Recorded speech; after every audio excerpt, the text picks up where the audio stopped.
Bethlehem Tabernacle TV. Jésus a dit, vous connaîtrez la vérité et la vérité vous affranchira. Bethlehem Tabernacle TV. Quand vous voyez la parole se faire chair, c'est ce qu'on appelle la vérité. Bethlehem Tabernacle TV pour votre édification. Bethlehem Tabernacle TV vous offre des enseignements et des prédications inspirées, tirées du message du temps de la fête. Suivez régulièrement Bethlehem Tabernacle TV et votre âme sera bénie.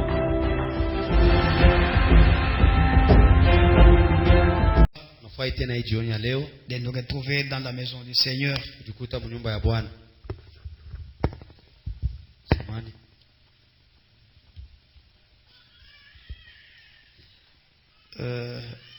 Christian, je l'ai envoyé, il est allé avec Papa Chambou, il lâche le docteur Tampon. Parce qu'on m'a appelé que sa santé n'était pas vraiment bonne ce matin. Là où il était, alors il a fallu un peu l'envoyer chez le frère Tampon. C'est là où Christian est parti avec Papa Chambouy. Combien sont allés voir Papa Chambouy? Merci. Alors, il est maintenant à Kainda. Là où j'étais interné. Ce soir, comme je ne suis pas parti, alors, mettons-nous debout, nous allons encore lire la parole. L'écriture que nous avons lue la nuit, du veillée, le lundi, Matthieu chapitre 14, verset 22 jusqu'au verset 27. Ce soir, je voudrais parler de la concordance, mais j'ai senti que je n'ai pas terminé la prédication de la nuit. Je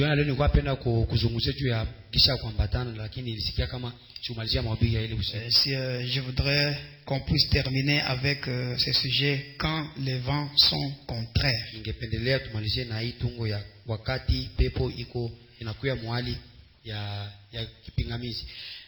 14 verset 22 jusqu'au verset 27.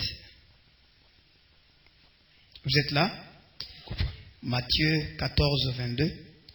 Aussitôt après, il obligea les disciples à monter dans la barque et à passer avant lui de l'autre côté pendant qu'il renverrait la foule. Quand il l'eut renvoyé, il monta sur la montagne pour prier à l'écart. Et comme le soir était venu, il était là seul. La barque déjà au milieu de la mer était battue par les flots, car le vent était contraire.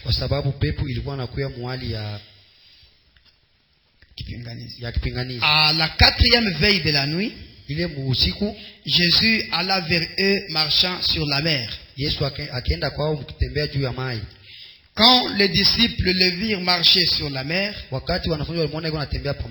ils furent troublés et dirent, c'est un fantôme. Et dans leur frayeur, ils poussèrent des cris. Jésus leur dit aussitôt, rassurez-vous, c'est moi, n'ayez pas peur. Que Dieu bénisse sa parole. Vous pouvez vous asseoir. La nuit, nous avons parlé sur quand les vents sont contraires. Nous avons vu, selon cette écriture de Matthieu chapitre 14,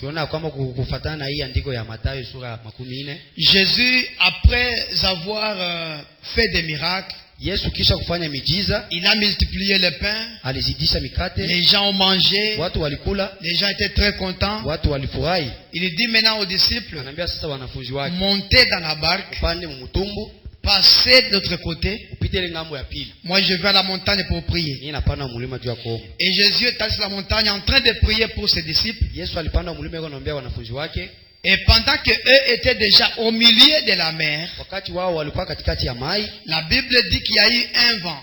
Biblia inasema kulikuwa pepo. Il dit car le vent était contraire. Donc le vent venait dans le sens contraire du pirogue. Kwa sababu pepo ilikuwa inakuwa hali ya kuachana na gisi mtu Donc alikuwa au lieu que le vent puisse aider la pirogue d'avancer, bali pepo isaidie mtumu yende mbele, mais le vent venait dans le sens contraire pour faire reculer la pirogue. lakini pepo ilikuwa kwa hali yenyewe ya kurudisha mtumu nyuma. Que Dieu vous bénisse. Mungu aibariki. Et voulait traverser selon l'ordre donné par Jésus-Christ. Kufuatana na mamlaka yenyewe Yesu alipana, c'est Jésus lui-même qui avait dit montez dans la barque et allez de l'autre côté. Yesu yeye pekee aliwaambia wapande mtumu uende ile ngambo ya pili. Mais comment Jésus qui donne l'ordre aux disciples d'aller de l'autre côté? Asa je Yesu mwenyewe aliambia watume wake wapande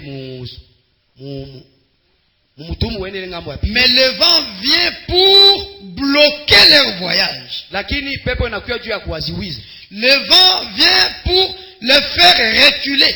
Pepo inakuja juu ya kuwarudisha nyuma. Contrairement à l'ordre donné par Jésus-Christ. Ile ambayo iko napingana na ile maamuzi yenyewe. Quelqu'un a compris? Amen. Jésus dit vous allez traverser. Yesu anasema mtavuka. Mais le vent vient dit vous n'allez pas traverser. Pepo inakuja inasema mtavuka. Le vent vient dans le sens contraire. Pepo inakuja mahali nyingine pour commencer à faire reculer la pirogue. Juu ya kuanza kurudisha mtumbu nyuma. Et ils ont commencé à ramer, ils ont fourni beaucoup d'efforts. Walianza kusoza, walianza fanya nguvu ya mingi pour combattre ce vent. Juu ya kupiganisha ile pepo. Le vent a semblé contredire l'ordre que Jésus-Christ avait donné. Pepo iko saa ilikuwa napinga ile maamuzi yenyewe Yesu alitoa. De traverser. Ya kuvuka. Mais le vent est venu pour ne pas le laisser traverser. Lakini pepo ilikuwa juu ya kuwazuiza wasivuke. Et ils ont combattu, ils ont ramé. Walisoza. Même les rames s'est cassées. Ndugu bwana anasema hata ile manani yao ilikatika. Ça s'est cassé. Donc c'était déjà un combat. Ilikuwa ishakuwa vita. Et le diable voulait les faire noyer. Na shetani alikuwa anapenda kuwazamisha. Et le diable, le vent voulait que ces gens-là soient encore des rétrogrades. Pepo alikuwa anapenda kama ile watu warudie nyuma. Les gens qui avaient déjà quitté le rivage. Watu wenyewe walikuwa shatoka nchi kavu. Les gens qui avaient déjà fait un pas. Watu wenyewe walikuwa washafanya hatua. Les gens qui avaient déjà avancé. Walikuwa washaendelea. Si je peux le dire. Kama naweza sema. Les gens qui avaient déjà quitté le monde. Watu wenyewe walikuwa shatoka dunia. Qui avaient déjà avancé. Walikuwa washaendelea. Qui étaient déjà très loin. Walikuwa washasonga mbali. Mais le vent est venu pour le faire reculer. Lakini pepo pour le ramener encore dans le monde. Kuwarudisha tena muulimwengu. Les gens qui avaient cru la parole. Watu wenyewe waliamini neno. Peut-être les affaires allaient déjà très bien. Saa zingine biashara ilikuwa inaenda mzuri. Les choses allaient très bien. Vitu vilikuwa Et ils étaient déjà très loin. Walikuwa washakuwa mbali. Selon l'ordre donné par Jésus-Christ. Kufuatana maamuzi yenyewe Yesu. Mais le vent est venu pour le faire reculer. Lakini pepo ilikuwa juu ya kuwarudisha. Pour qu'il puisse rétrograder. Pour que les affaires ne marchent pas. Peut-être on avait déjà prié pour toi. Tu te sentais déjà bien. Tu avançais déjà dans la guérison divine. Mais à un certain moment, il y a encore un autre vent qui vient. Dans le sens contraire.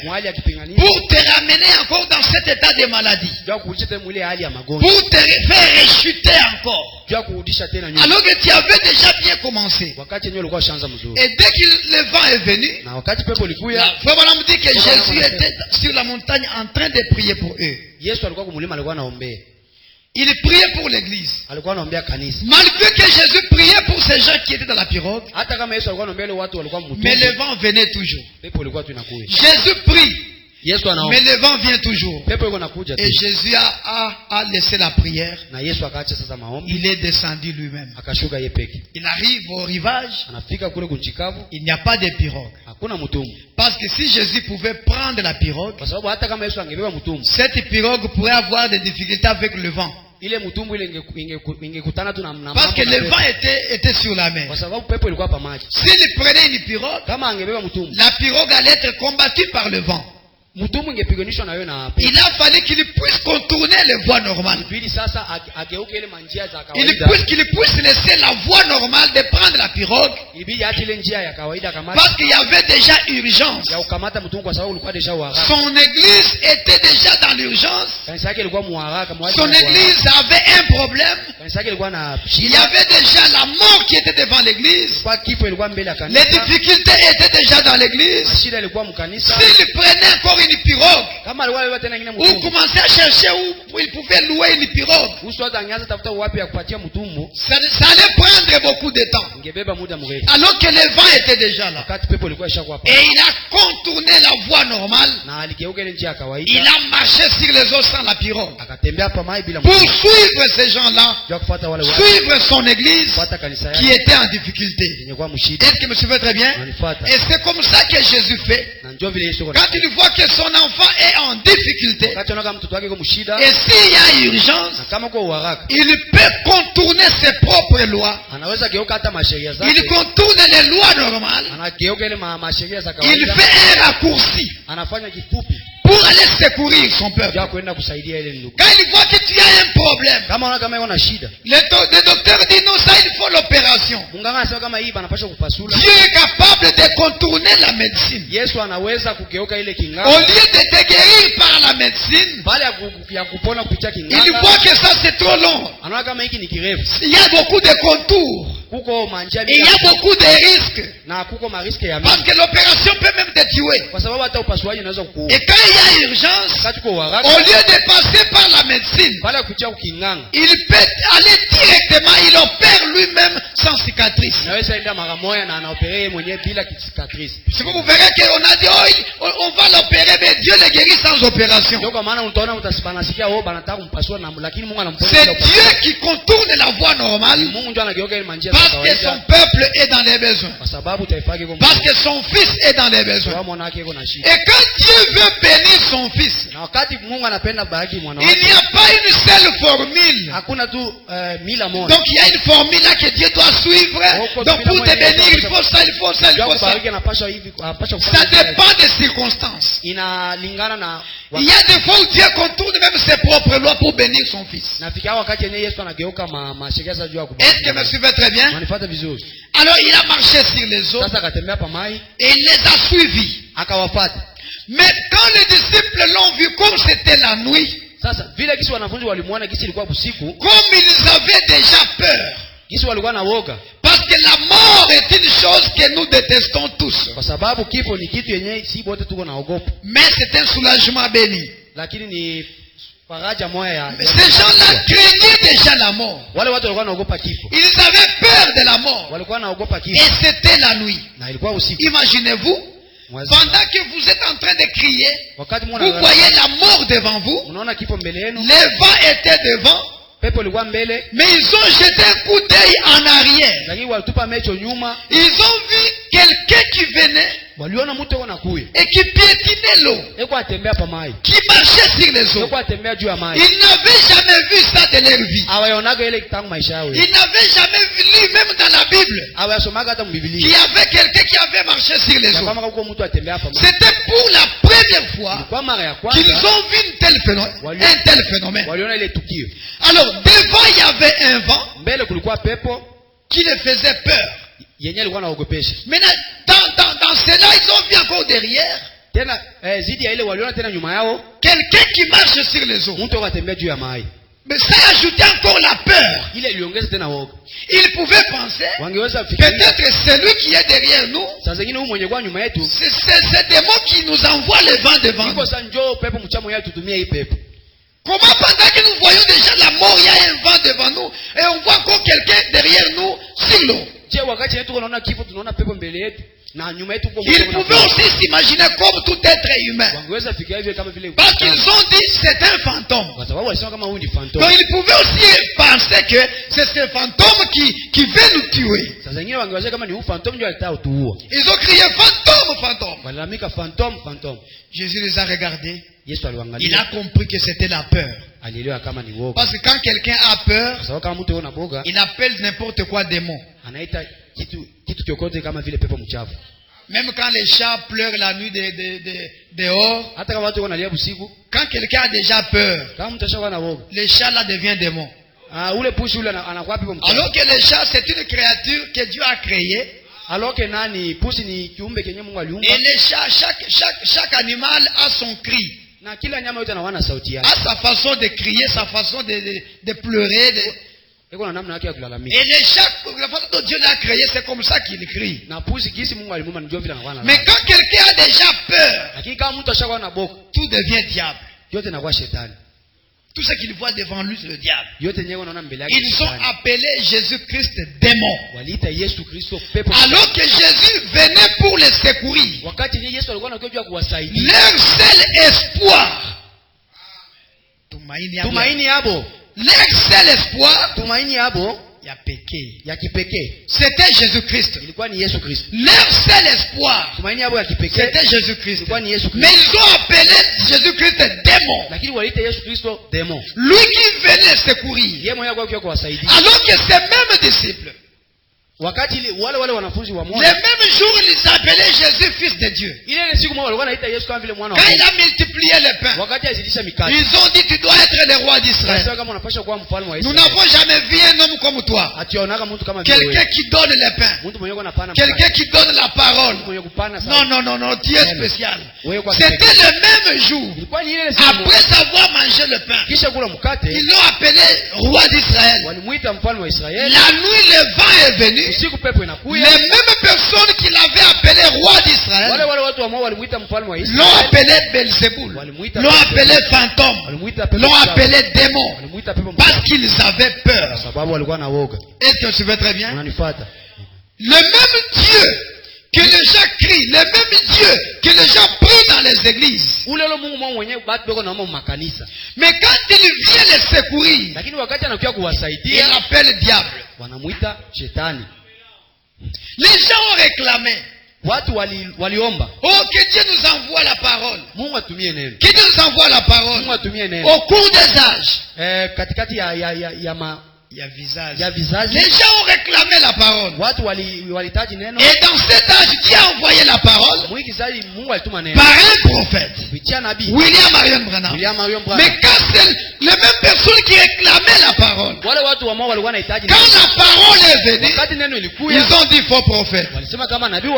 Ils ont dit ce n'est pas la vérité. Il enseigne des mensonges. Alors que ce sont eux qui priaient que Dieu puisse envoyer la parole. Est-ce que me suivez très bien? Même les enfants d'Israël en Égypte, ils réclamaient que Dieu puisse envoyer un libérateur. Que Dieu envoie un libérateur. Mais quand Dieu a envoyé Moïse, les mêmes personnes qui voulaient un libérateur ont menacé Moïse. On dit n'importe quoi devant Moïse. N'importe quoi. C'est ça la nature de l'être humain. L'être humain peut dire Seigneur envoie-moi ceci en pensant que Dieu va l'envoyer selon ses voies, selon ses pensées. Dieu ne peut pas vous envoyer quelque chose selon tes propres pensées. Il va l'envoyer selon sa parole. Lui, Dieu ne marche pas derrière nos pensées. Ce sont nos pensées qui doivent marcher derrière sa parole. C'est nous qui devons suivre la parole. Ce n'est pas la parole de suivre nos idées. Mais tu vas très bien? Et réclamer, je pense que même quand il criait, quand il y avait le vent, tout le monde pouvait crier Dieu. Quand il pleurait, il pouvait se souvenir de Jésus. Oh, s'il était ici, ce vent, il allait simplement parler. Et le vent allait se taire. Mais il n'est pas avec nous. Il est resté sur la montagne. Oh, s'il était ici. Pendant qu'il pensait, il est venu. Parce que quand vous pensez à lui, il apparaît. Il est venu, ils l'ont vu. Mais comme ils avaient déjà la peur, et Branham dit la peur c'est une malédiction. Dès que vous avez peur peur de quelque chose, c'est-à-dire une malédiction est déjà sur vous. Et dans leur peur, ils poussèrent des cris. Fantôme, fantôme, fantôme. Ils ont appelé leur secours démon. Et Jésus n'a pas dit, comme vous m'appelez démon, je rentre. Merci Seigneur.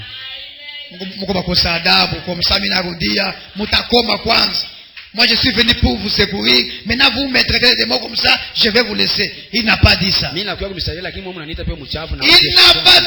jamais ses amis, peu importe le temps et les circonstances. Malgré que son peuple l'a taxé de démons, malgré que son peuple l'a minimisé, l'a injurié, il a compris que c'est la peur. Ça ne venait pas de leurs âmes. C'était juste la peur. Et il a dit non, je ne suis pas un fantôme. C'est moi Jésus-Christ. C'est moi votre maître. N'ayez pas peur, c'est moi. Amen. Est-ce que c'est amen? Amen. Amen.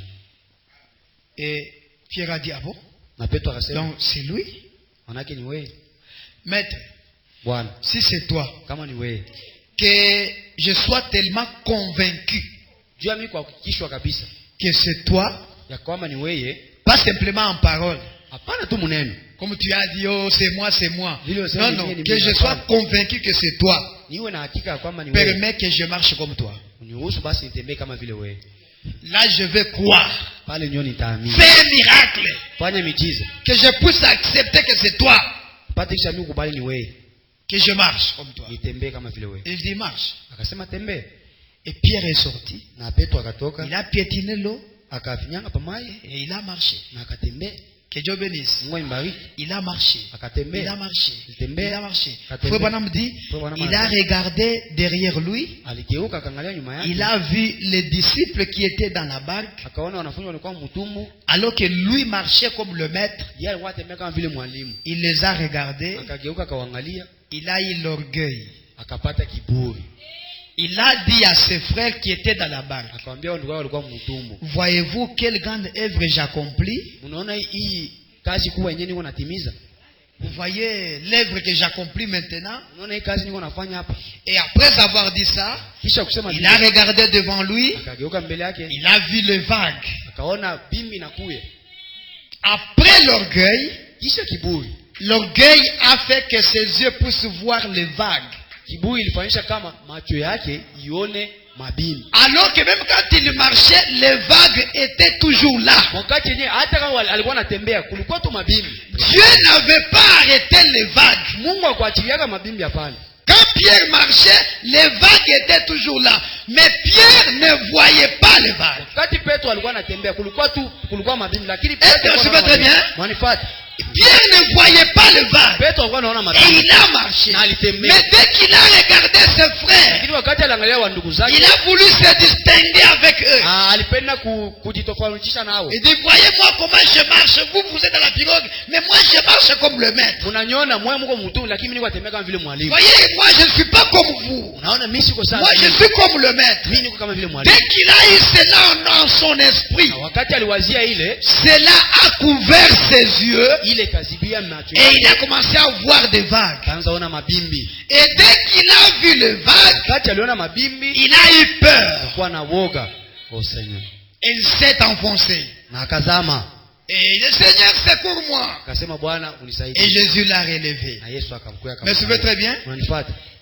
Ma question est celle-ci. Quand Jésus l'a relevé, est-ce qu'il l'a mis sur les épaules pour aller le mettre dans la pirogue? Mais c'est très bien. Amen. Ce n'est pas que Jésus l'a mis sur les épaules. Il a été tenu par la main. Et ils ont marché encore jusque dans la pirogue. Amen. Tiens l'immuable main de Dieu.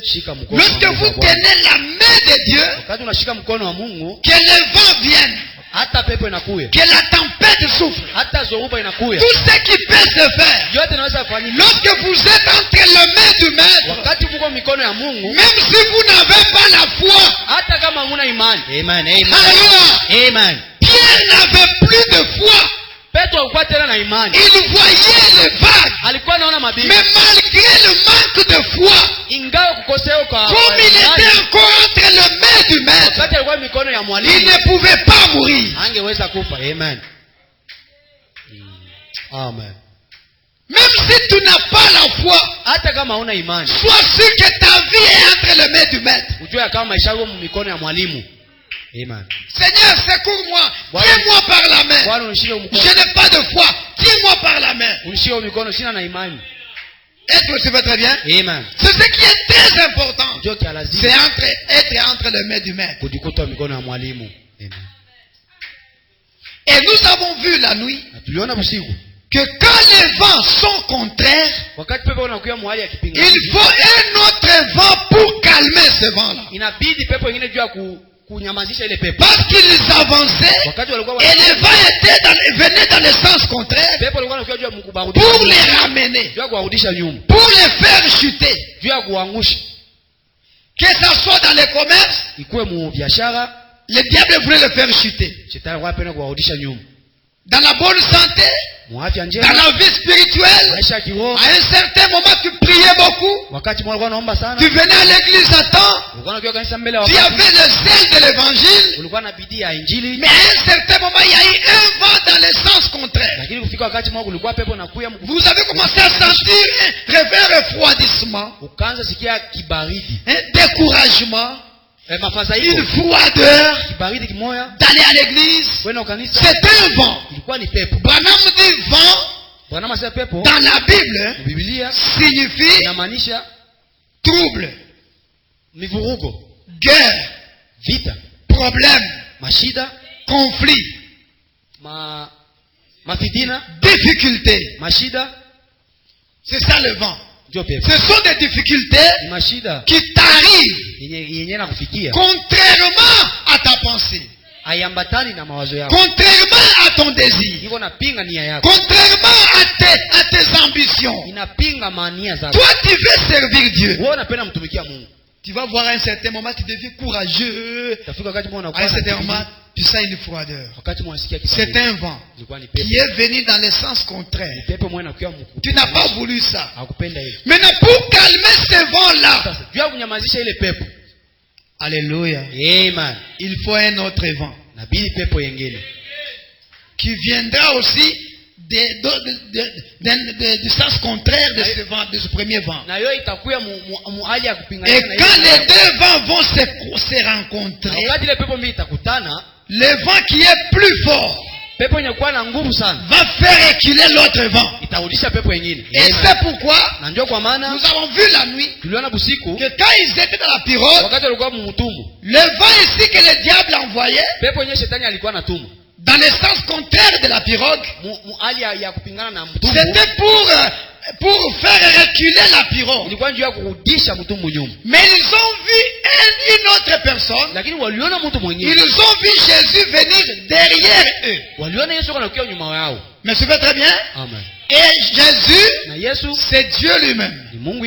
Et dans la Bible, Dieu est appelé un vent impétueux. Comme les disciples dans la chambre haute, les jours qu'ils avaient reçu le Saint-Esprit, la Bible dit que les portes étaient fermées et il y a eu un vent impétueux qui était entré dans la chambre, dans la salle, et ils furent tous remplis du Saint-Esprit. Donc Dieu c'est un vent.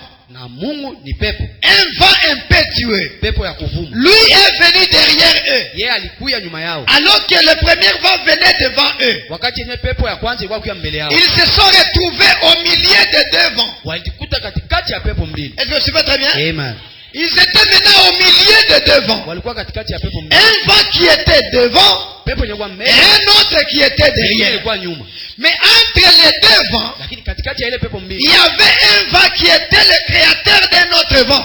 kulikuwa pepo yenyewe ilikuwa muumbaji ya nyingine pepo. Amen. Quelqu'un a compris? Amen. Entre les deux vents, il y a un vent qui était le créateur d'un autre vent. Kulikuwa pepo yenyewe iliumba nyingine pepo. Jésus-Christ qui est le vent impétueux, Yesu mwenye kwa pepo ya kuvuma. c'est lui qui avait créé le vent qui était devenu dans le sens contraire. Yeye aliumba ile pepo ilikuwa kwa mahali ya kupinganisha. Alors entre le créateur Katikati ya muumbaji et la créature, na kiumbe, qui est le plus grand? ya wapi mwenye kwa mkubwa? Amen. Amen. Est-ce que me suivez très bien? Amen. Amen. Entre le créateur et la créature, Katikati ya muumbaji na kiumbe, Jésus est le créateur du vent. Yesu ndio muumbaji wa pepo. C'est pourquoi quand il est apparu derrière la pirogue, Ndio kwa maana wakati alionekana nyuma, lui en tant que vent impétueux, yeye pepo ya kuvuma, le vent qui venait devant les disciples, pepo yenyewe kwa mbele ya wanafunzi, le vent créature, ile pepo yenyewe baliumba, a reconnu le vent créateur. pepo kiumbe ilitambua pepo muumbaji. Quelqu'un a compris? Amen. Le vent créature a reconnu le vent créateur. Pepo kiumbe ilitambua pepo muumbaji. Et le vent créature a commencé à reculer. Na ile pepo kiumbe ilianza kudia nyuma. Jésus n'a pas dit vent, arrête-toi. Yesu alisema pepo simama. Ici, dès que le vent a vu le maître, Wakati pepo iliona mwalimu, et le maître a piétiné la pirogue, na mwalimu alikanyanga la mtumbo, tempête s'est calmée elle-même. pepo ikasimama. Amen. Merci Seigneur. Donc ce qui est très important, Kwa ya lazima c'est d'avoir le vent créateur. ni kuwa na pepo muumbaji. Quand vous avez le vent créateur, Kama mko na pepo muumbaji, vous ne craindrez plus le vent créature. hamtaogopa tena pepo kiumbe, Parce que ce vent créature viendra toujours. kwa sababu ile pepo kiumbe itakuja tu. Vous aurez toujours le vent dans votre vie. Itakuwa tu na pepo maisha yenu. Même si vous êtes rempli du Saint-Esprit, Hata kama unajazwa na Roho le Mtakatifu, vent viendra. pepo itakuja. Les difficultés viendront. Mashida itakuja. Les problèmes seront là. Pepo Et itakuja. même si vous avez Jésus dans la maison, Na hata kama uko na Yesu munyumba, les difficultés viendront. mashida itakuja tu. Vous me direz, pasteur, non. Ici, c'est parce que Jésus n'était pas là. Nasema pastor, hapana, pale ni juu Yesu alikuwa pale. Oui, ce jour-là, Ile siku kweli Jésus n'était pas là. Yesu alikuwa Mais un autre jour, lakini siku ya Jésus était là. Yesu alikuwa pale. Il n'était pas absent. Hakukuwa Il était dans la pirogue. alikuwa mtu. Et le vent est venu. Na pepo ilikuwa. Le vent est venu et a trouvé son créateur dans la pirogue. Ilikuwa na ikakuta muumbaji wake. Et le vent a secoué la pirogue où se trouvait Jésus. Na pepo litingiza ile mtu mwenyewe Yesu alikuwa hapo. L'eau est entrée dans la pirogue où se trouvait Jésus. Mtu mwenyewe Yesu alikuwa hapo maili. Et Branham dit que la pirogue représente l'église. Na Branham anasema kama mtumbu inamaanisha kanisa. La présence du vent ou de l'eau qui entre dans la pirogue ne signifie pas que Jésus n'est pas dans la pirogue. Uwepo ya mai, uwepo wa pepo yenyewe inaingia mtumbu, haimaanishi kama Yesu haiko mtumbu. Quelqu'un a compris? La présence du vent, Uwepo ya pepo, la présence de l'eau du lac dans la pirogue uwepo wa mai mtumbu ne signifie pas que Jésus est absent dans la pirogue. haimaanishi kama Yesu haiko mtumbu. Jésus était présent dans la pirogue, Yesu alikuwa mtumbu, mais l'eau est entrée. lakini maji iliingia. Et lui, il était là au fond Na yeye alikuwa pale mwisho, et il dormait. alikuwa analala. Je me demande, il avait quel sommeil? Ni wanajiuliza alikuwa na usingizi gani? Parce que quand il y a le vent Kwa sababu kama uko pepo sur l'eau, et pamai vous êtes dans la pirogue, na muko mtumbu, il n'y aura pas de sommeil. hakuna usingizi. Mwenye ayavoyagaka mlaka Tanganyika njo hawezi kuelewa niko nasema. Tu ne peux pas dormir. Hawezi kulala. Mais lui dormait. Lakini yeye yuko nalala. Et pendant qu'il dormait, Wakati alikuwa les analala, gens pleuraient, les watu gens walikuwa criaient. walikuwa wanalalamika. Finalement, après avoir beaucoup crié, Mwisho kisha kulalamika, l'un d'eux a dit, ah, mais comment nous pouvons souffrir comme ça alors qu'il est déjà ici? mmoja akasema, "Je, tuko na Ce n'est pas comme autrefois. Autrefois, il était resté. Mais cette fois-ci, il est dans l'église. haiko sasa ile wakati ya mbele nyako kwaka hapo." Mais c'est pas très bien. Amen. Cette fois-ci, nous l'avons. Hii mara tuko na. Comment on peut souffrir alors qu'il est déjà ici? Wakati yeye yuko na. Comment l'église peut souffrir alors que le maître est dans l'église? Wakati mwalimu yuko mkanisa. Et un disciple est allé. Na mwalimu mwanafunzi mmoja, Maître, akalamusha mwalimu, réveille-toi. lamuka. Ne vois-tu pas que nous périssons? Aoni kama tuko tunakufa. Il se réveille là. Akalamuka. Comme s'il ne voyait pas, comme s'il était très loin, comme s'il n'était pas au courant. Ce n'est pas que Jésus ne voyait pas. Ce n'est pas que Jésus n'était pas au courant des difficultés qui étaient dans cette pirogue. Ce n'est pas que Jésus ne connaît pas les difficultés que tu traverses aujourd'hui. Ce n'est pas que Jésus ignore tes problèmes. Il connaît tes problèmes. Il connaît tes soucis. Il connaît même ta peine du lendemain. Ce que tu n'as pas encore enduré, lui connaît déjà que demain il y aura ça. Il connaît, mais il reste calme. On dit pourquoi il est resté calme. Il voulait que l'église puisse le réveiller. Amen. Oh Seigneur. Il peut être présent, mais si vous ne l'appelez pas sur scène, si vous ne le réveillez pas, vous allez beaucoup souffrir.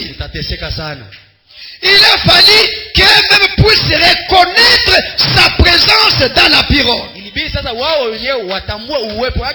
Quelqu'un n'a pas compris. Quelqu'un n'a pas compris. Il a fallu que l'église puisse reconnaître la présence de Dieu dans l'église. Que les disciples puissent reconnaître la présence de Jésus dans la pirogue. Il peut être dans la pirogue. Mais si vous ne reconnaissez pas sa présence dans cette pirogue, vous allez souffrir.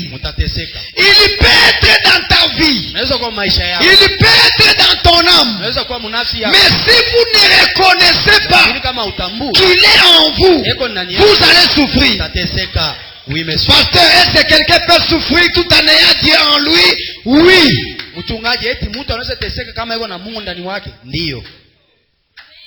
Tu peux souffrir alors que tu as Dieu.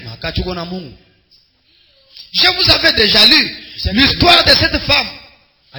Cette maman, vieille maman pauvre, qui était aux États-Unis et que son fils travaillait en Inde. Il avait juste un seul enfant qui était ingénieur en Inde. Et il gagnait beaucoup d'argent, ce garçon-là. Et sa maman était restée aux États-Unis. Elle était pauvre. Et dans le quartier, ce sont les voisins qui l'aidaient même pour manger. Les gens de bonne foi, les gens des églises, chaque fois on vient donner même des bois de chauffage, un peu d'huile, et c'est comme ça qu'elle vivait. Mais son enfant avait beaucoup d'argent en Inde, et chaque fin du mois, cet enfant lui envoyait, comme il n'y avait pas de téléphone en ce temps-là, l'enfant lui envoyait simplement des lettres. Et dans ces lettres-là, l'enfant mettait de l'argent, la monnaie indienne là-bas.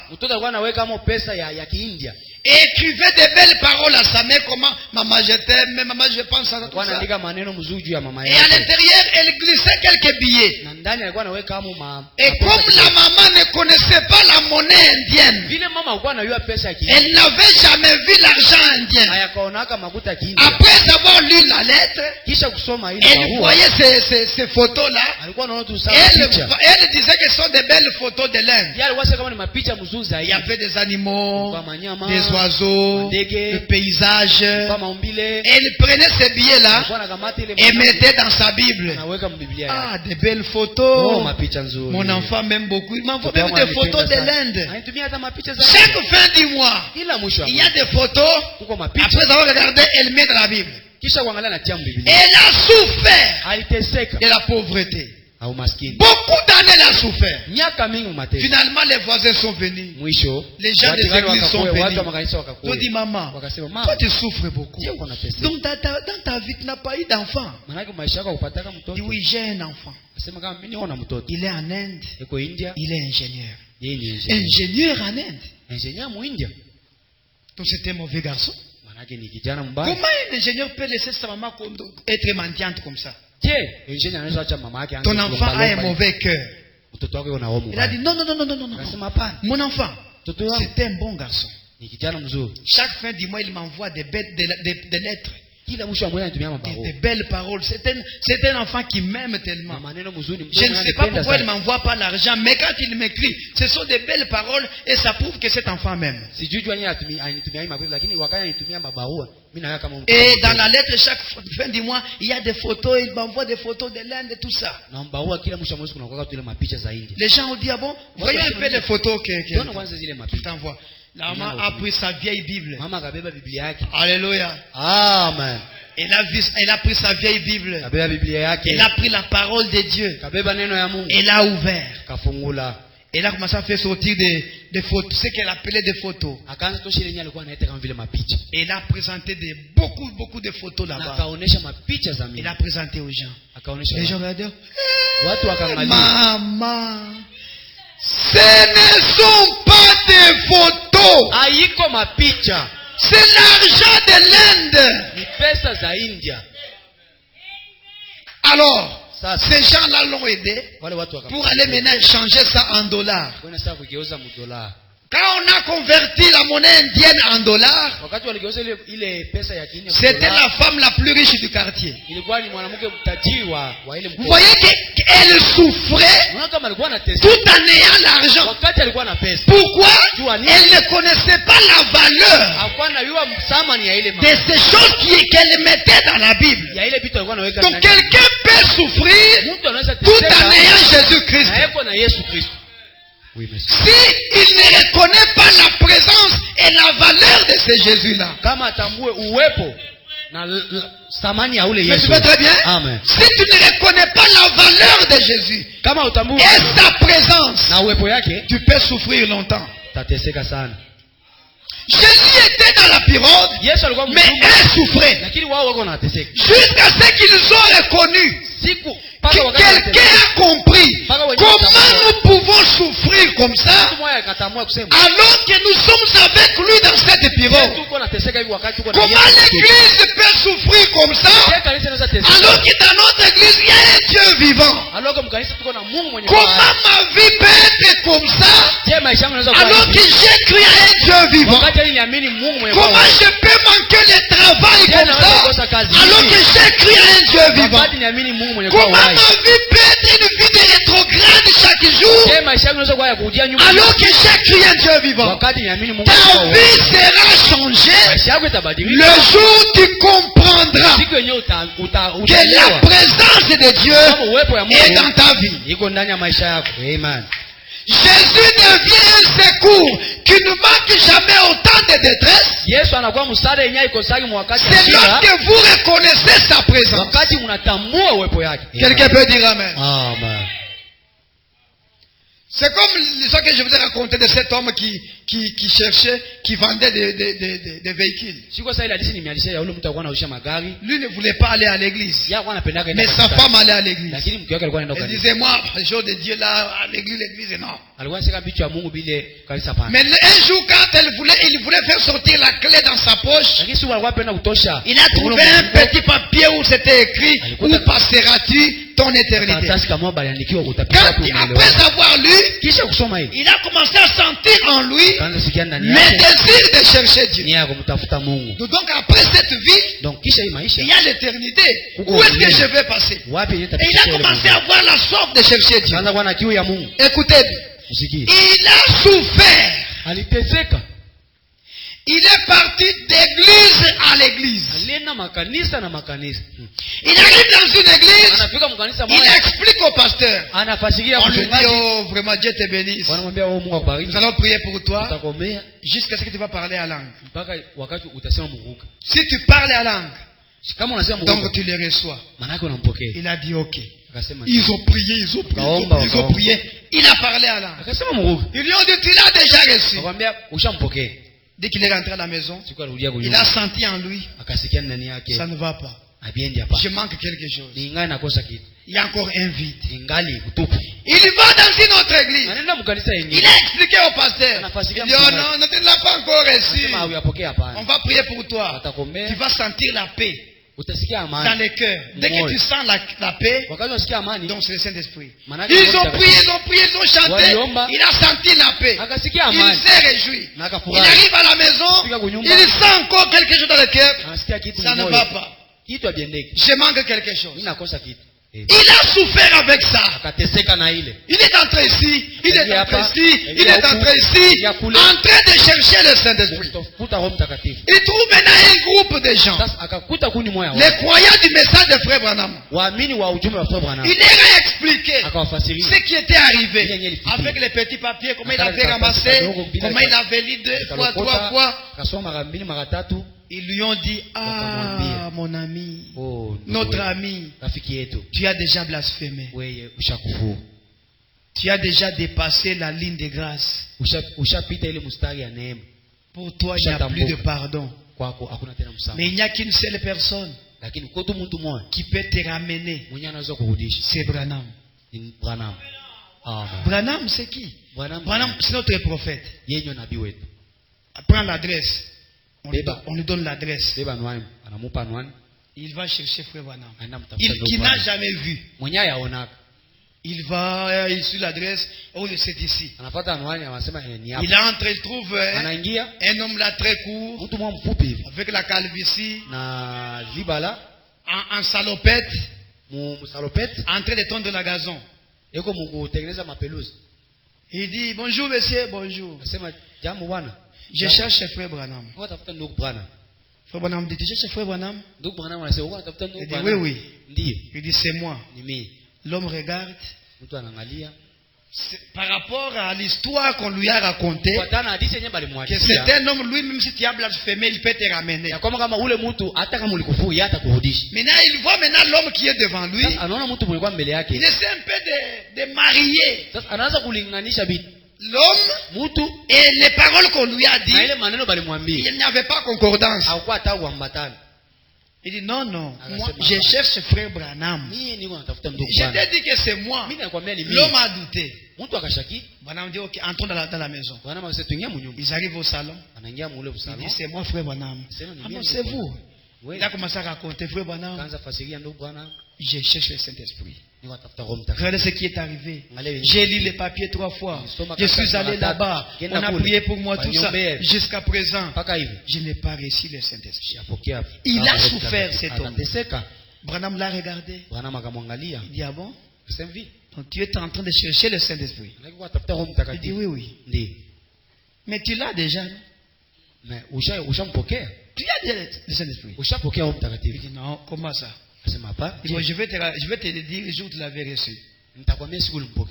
Madame, tu vois, quand tu avais lu ces petits papiers-là, pour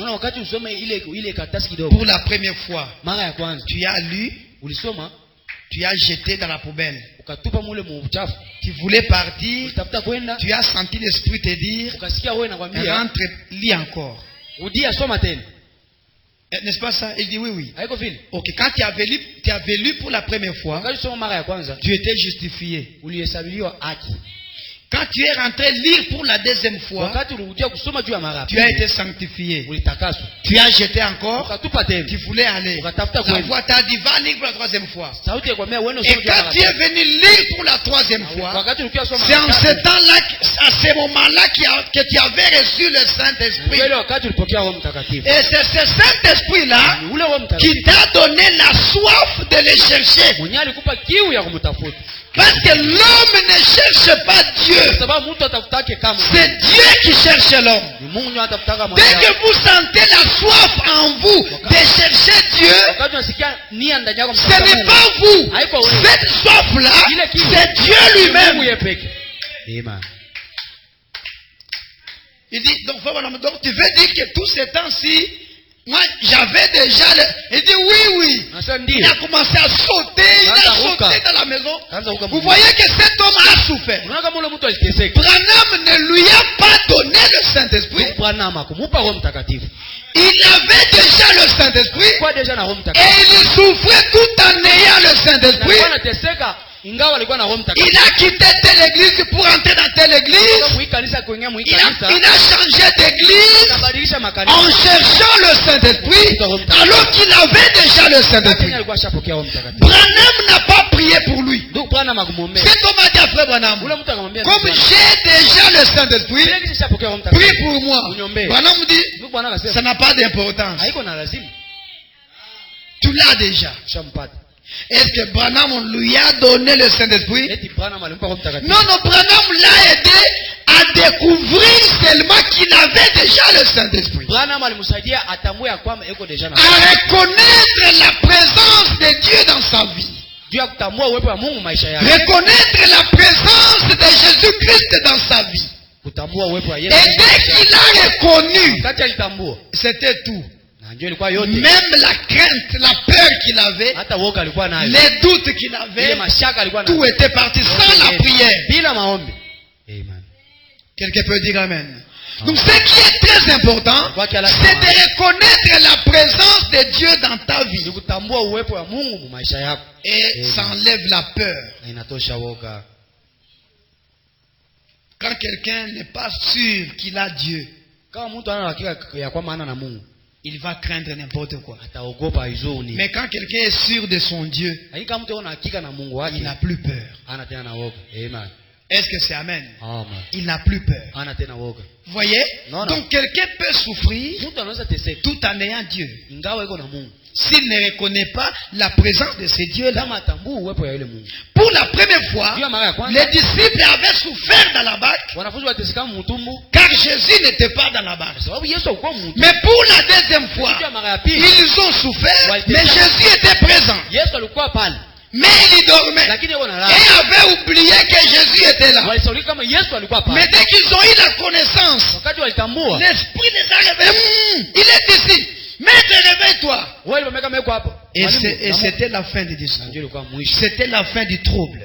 C'était la fin des conflits. C'était la fin des problèmes. La reconnaissance de Dieu dans ta vie. Est-ce que c'est Amen? Alors quand il y a un vent qui vient dans le sens contraire, Dieu envoie un autre vent pour repousser ce vent-là. Les deux vents, le vent qui est devant et le vent qui est derrière sont les deux vents. Il y a un vent créature et un vent créateur. Et le vent créateur doit repousser le vent créature. Laissez-moi lire quelque chose avant de terminer. Je crois que c'est...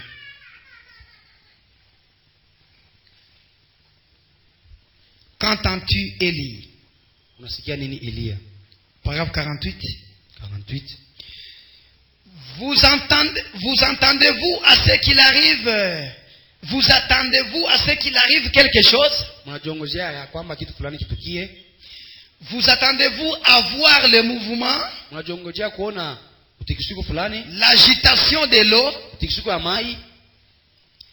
Qu'a fait l'eau lorsqu'elle est agitée? C'était un signe que l'ange du Seigneur était sur l'eau. La piscine de Bethsaïda. Quand l'ange descendait dans la piscine, l'eau bougeait. Donc quand vous voyez l'eau bouger, c'est-à-dire l'ange est déjà dans l'eau. Et Frère Branham va nous dire maintenant, qu'est-ce qui fait bouger l'eau? Il dit, est-ce juste? C'était un signe surnaturel montrant que le courant de l'eau avait changé. Une eau est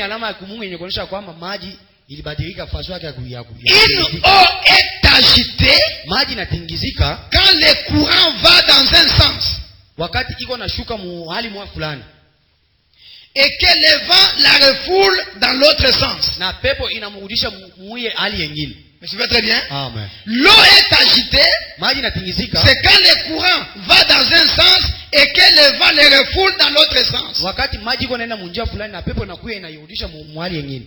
Quand il y a ces deux mouvements-là, vous voyez l'eau en train d'aller comme ça, et le vent vient dans le sens contraire, C'est ce qui fait bouger l'eau. C'est ce qui donne un peu de trouble. Qui donne un peu de problèmes. C'est la preuve que l'eau est en train de couler dans un sens. Et il y a un autre vent qui vient de l'autre sens. Et il dit, voilà l'eau agitée. Et quand nous voyons l'eau agitée, nous savons qu'il doit y avoir quelque chose pour faire que cette eau aille dans le sens contraire à son courant. Quand nous voyons l'eau être agitée, donc il y a un vent qui agite cette eau. Est-ce que je vais très bien? Amen. Quand vous voyez un mouvement, il doit y avoir quelque chose qui bouge. Amen. Quand vous voyez un arbre, vous êtes là sous l'arbre. Vous voyez beaucoup de pierres, beaucoup de pierres, beaucoup de pierres. Ça dit que cet arbre-là est un arbre fruitier. Mais vous trouvez un arbre, en dessous il n'y a même pas de pierres. Ah, il faut avoir beaucoup de doutes. Est-ce que c'est amen? Amen. Quand il y a l'agitation, c'est la présence du surnaturel qui est là. Quelqu'un me demandait, c'était, je crois, un témoin de Jéhovah. Il me disait, pourquoi vous les branamistes, vous vous déchirez, des divisions chaque fois. Pourquoi ça? Et une réponse était descendue brusquement. J'ai dit à cet homme-là, j'ai dit, l'arbre, le corps qui tombe malade, c'est le corps qui a le souffle de vie. Vous ne verrez jamais un cadavre tomber malade. Le diable n'a pas à combattre un cadavre. Parce qu'il n'y a pas intérêt là-bas. Comment il va aller combattre un témoin de Jéhovah? Il aura quoi? Comment il va combattre un cadavre? Là où il n'y a pas la vie. Mais dans un corps où il y a la vie, c'est là où il y aura des maladies, il y aura des maux de tête, fièvre, carie dentaire. C'est la preuve que dans ces corps-là, il y a le souffle de vie. Vous ne verrez jamais un cadavre vous dire qu'il a les maux de tête. Non, monsieur. Ou bien au carie dentaire, il m'a dit, il a gonjo carie dentaire, ça depuis jana. Jamais. Que Dieu bénisse. Et une église qui a la vie aura toujours un combat. Amen.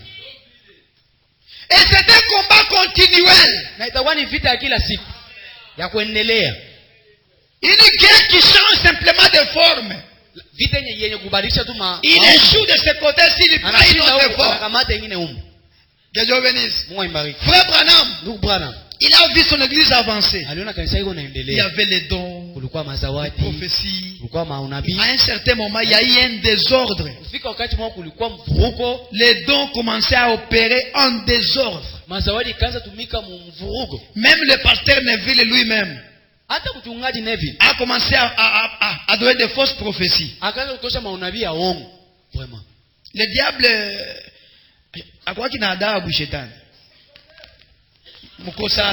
il a pris même le pasteur Neville. Il a commencé à mentir les gens. Parce que les gens venaient, frère Neville, dis-moi, je veux voyager. Qu'est-ce que Dieu dit? Alors Neville était obligé de donner la réponse. Sinon les gens vont dire Neville n'a pas Dieu. Il devrait maintenant commencer à chercher des réponses. Et en cherchant, il a commencé à mentir. Et Branham était loin dans les montagnes. Dieu lui a montré ce que Neville faisait. Wende araka kukanisa madon inatomboka kule. Wende utie ordre. Branham est venu d'appeler Neville. Branham akakuya kaita Neville. Il a réprimandé Neville. Akamkaribia. Il monte à la chair. Il parle. Maintenant, frère Branham, il a prêché sur les dons. Il a commencé à mettre l'ordre. Papa, Branham a mis l'ordre quand il a terminé. La moitié de l'église est sortie. Parce que l'église des frères Branham, c'était une église de 300 personnes. Il y avait 300 sièges. Bon, il y a ceux-là qui restaient quand même debout. Mais son église pouvait contenir au moins 300. Mais quand il a commencé à cogner sur les dons, frère Branham dit la moitié est partie. Donc s'ils étaient 300, 150 sont partis. Ils sont allés chez le pasteur Junior Jackson. Parce que lui, il aimait beaucoup les dons. Et les dons travaillaient en désordre. Et ils ont choisi d'aller là où les dons travaillent en désordre. L'église de Branham est restée vide. Ceux qui sont restés fidèles à frère Branham ont commencé à injurier ceux qui étaient partis. Les corbeaux, les poux, chawa. Et Branham est venu. Il a dit honte à vous qui injuriez vos frères parce qu'ils sont partis chez Junior Jackson. Junior Jackson c'est mon frère. Ils ne sont pas rentrés dans le monde. Ils sont allés adorer Dieu. C'est là où il y a leur goût. Il y a leur goût là-bas. Ils sont allés pour adorer. Je ne veux pas entendre quelqu'un injurier ces gens-là. C'est quand Branham commençait à mettre l'ordre sur les dons. 150 sont partis. Le problème des dons divise les églises. Si le pasteur met un peu de rigueur, les gens partent. S'il néglige aussi, les dons aussi vont diviser l'église. Est-ce que vous suivez très bien? Amen. Les gens veulent Junior Jackson. Là où les dons opèrent en désordre. Si vous voyez un frère aller chez le pasteur Junior Jackson, laissez-les. Comprenez qu'il est parti chez Junior Jackson. Là où les dons opèrent en désordre. Si dans l'église de frère Branham, le vent est entré. Que Dieu bénisse. Amen. Le vent est entré parce que la vie était là. Écoutez, je termine. Laisse-moi lire.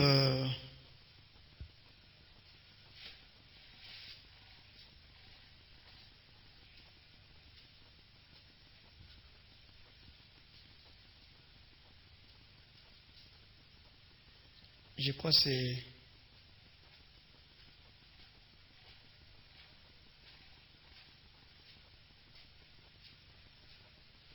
Ok. C'est moi, n'ayez pas peur. Prêchez le 11 août 59. Au paragraphe 25.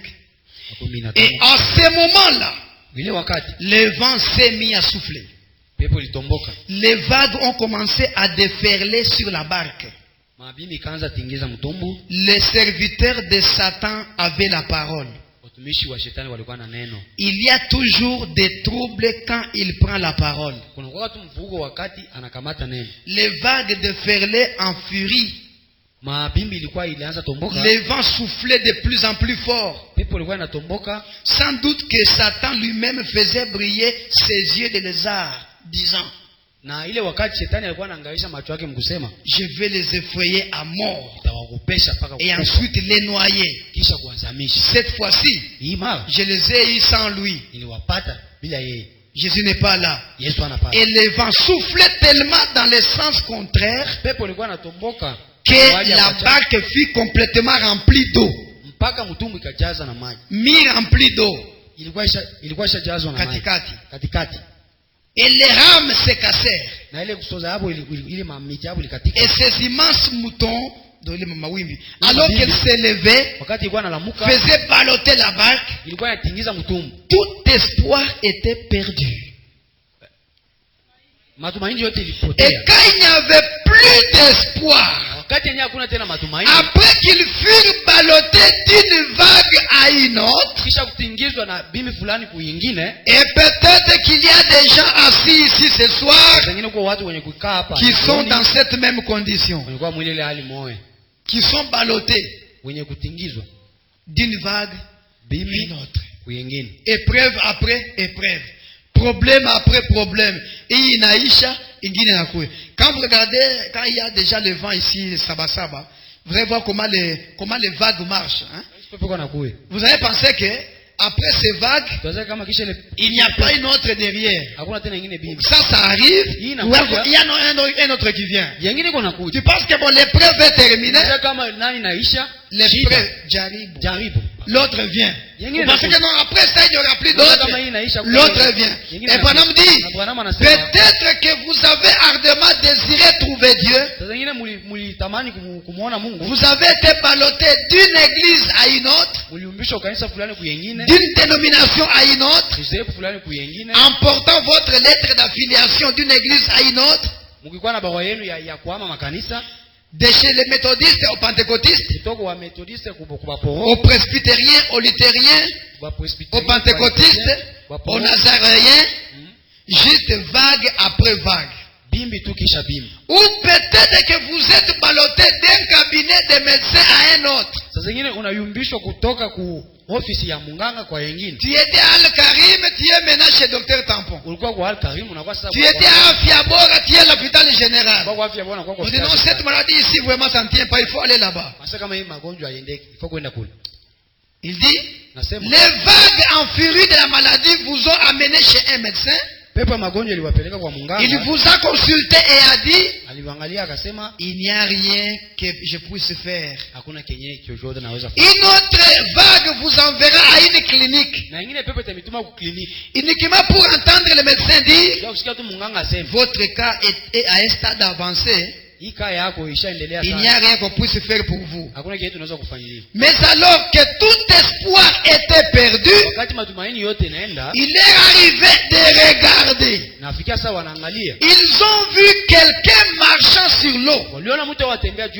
C'est ainsi qu'il s'y prend. Juste au dernier moment, à l'heure la plus sombre, Jésus vint. Il est venu marchant sur l'eau. Or, le côté tragique de cette scène, c'est qu'on a envoyé de l'espoir aux gens qui étaient sans espoir. Mais ils en ont eu peur. Lorsque c'est arrivé, juste comme aujourd'hui, l'unique espoir qu'ils avaient, c'était la miséricorde de Christ. Leur barque sombrée. Les rames étaient cassées. Ils étaient à la merci du démon sur la mer. Ils étaient à la merci. Et l'orage les ballottait. Et l'unique espoir qu'ils pouvaient avoir s'avançait vers eux. Non, non. L'unique espoir qu'ils pouvaient avoir, l'unique espoir là s'avançait vers eux. C'était Jésus qui marchait vers eux. Et ils en ont eu peur. Ils craignaient que ça soit un fantôme d'une espèce quelconque, comme on le dirait dans le langage de la rue. Un revenant, Moufou, s'avançant sur l'eau. Et ils ont eu peur. Mais une voix se fit entendre de là, cette voix toute suffisante qu'il faut pour calmer cela. Disant, n'ayez pas peur, c'est moi. Et bon courage. C'est la même voix qui nous parvient ce soir. Mais ce n'est toujours pas la réponse. Pardon. C'est la même voix qui nous parvient ce soir. Cette voix, lorsque nous sommes au bout du rouleau, lorsque nous sommes au bout de notre pèlerinage d'église à église, apportant notre lettre d'adhésion de l'église chez les méthodistes, chez les baptistes, presbytériens, pentecôtistes et autres. Écoutez, toutes ces églises sont bonnes. Mais ce n'est toujours pas la réponse.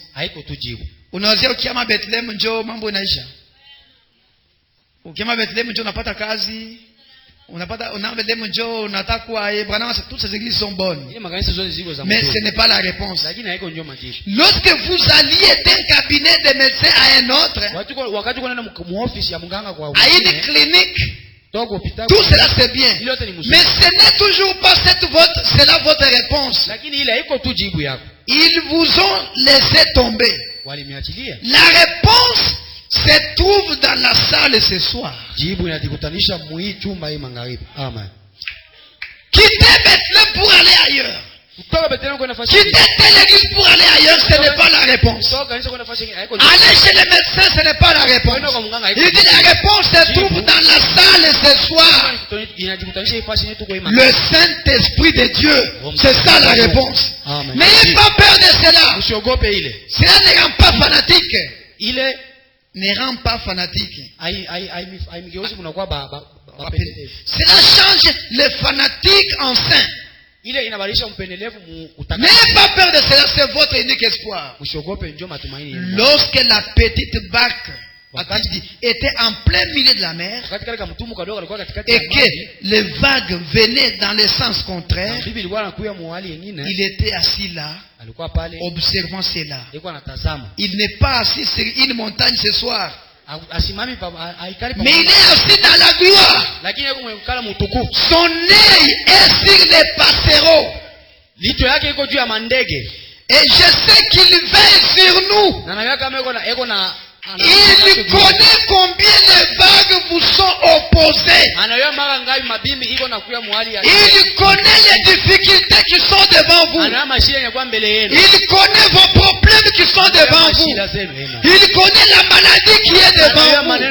Il connaît le chômage qui est devant vous. Il dit, il connaît ça. Il sait ce que le médecin a dit. Anajua. Oh, pasteur mganga alisemaka mimi magonjwa sitaponaka. Yesu anajua sasa mganga anasema vile. Il connaît ça. Amen. Il prend soin de vous. Il vous aime. Il viendra à la dernière heure. Mais n'ayez pas peur de lui lorsqu'il viendra. Acceptez-le. Amen. Amen. Amen. Lorsqu'ils se sont finalement débarrassés de la peur, il est entré dans la barque. Quand est-ce que Jésus est entré dans la barque? C'est lorsque vous vous débarrassez de quoi? De la peur. Amen. La peur chasse Jésus. Mais lorsque vous vous débarrassez de cette peur, il entre dans la barque, il entre dans ta vie, il entre dans l'église. Il entre dans votre famille, il entre dans votre travail, il entre dans votre commerce, il entre dans ce que vous faites. Si vous vous débarrassez de la peur, quelqu'un peut dire Amen. Amen. Amen. Il est entré dans la barque. Il eut soudain une paix. Et oh, quelle paix soudaine pour un cœur troublé, qui allait de lieu en lieu, cherchant à trouver quelque chose. Est-ce que c'est Amen? Amen. Quand la peur est bannie, il entre dans la barque. Quand les vents sont contraires, il y a un autre vent qui vient. Jésus-Christ vient. Mais pour qu'il entre dans la barque, tu dois chasser la peur. Il est déjà présent. Mais pour qu'il entre, il faut d'abord que la peur soit écartée. Merci. Que le Seigneur vous bénisse. Quand les vents sont contraires, il y a un autre vent pour calmer ce vent-là. Et nous devons chasser la peur. N'ayez pas peur. Amen. Tenez-vous tranquille. Sachez qu'il est Dieu. Amen. Mettons-nous debout. Nous allons prier. Nous allons remercier le Seigneur pour la parole. Nous allons prier. On dira à Dieu merci. Je sais qu'il y a un vent devant moi. Mais je sais aussi qu'il y a un autre vent derrière moi. Pour calmer le vent qui est devant moi. Seigneur, enlève la peur en moi. Parce que si j'ai la peur, tu n'entreras pas dans la barque. Tu n'entreras pas dans ma vie. Tu n'entreras pas dans cette église. Tu n'entreras pas dans mon travail. Tu n'entreras pas dans ma famille. Aussi longtemps qu'il y aura la peur. Mais dès que la peur est écartée, tu seras présent dans ma vie. Mon Dieu est si bon, il prend bien soin de moi. C'est Dieu si fidèle, c'est lui qui pense à moi. Oh, il vous